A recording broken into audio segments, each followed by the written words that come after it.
еще придумаю. Хочу тебе пожелать хорошей поездки в Москву. Ну, чтобы там у тебя работа была, которая тебе нравится, чтобы ты устроилась.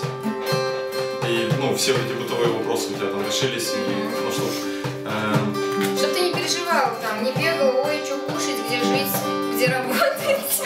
Купите билет обратно в Киев.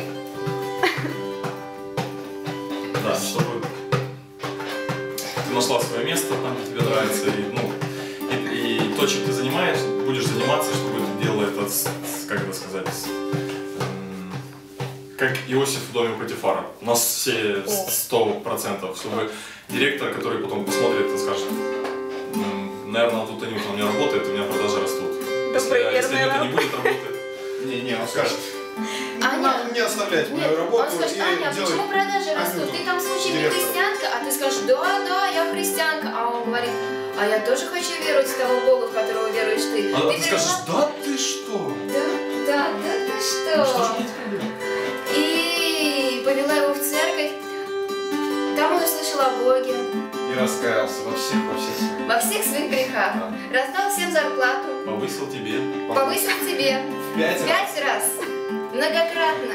Ты жертвовала многократно. У тебя умножалось многократно. Росло по карьерной лестнице. Все вверх и вверх и вверх и вверх. И все люди смотрели на тебя и говорили, да ты что? Да ты что?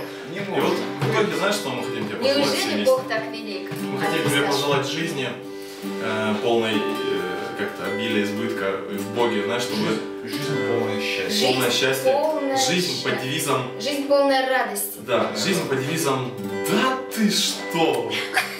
То есть, знаешь, вот у тебя, например, Жизнь полная радости. Да ты что? Аллилуйя! да ты что, аллилуйя! Чтобы, знаешь, как бы, ну, я имею в виду, вот у тебя, например, будет, ну, мы будем проходить все через долины, через горы и так далее, чтобы на всех долинах, и в хорошие времена, и в плохие, чтобы они сказали, Анька, да ты что? Твой Бог Аллилуйя! велик. Аллилуйя, твой Бог велик! Аминь. Аминь. Аминь. Все, жизнь под девизом, да ты что? Спасибо.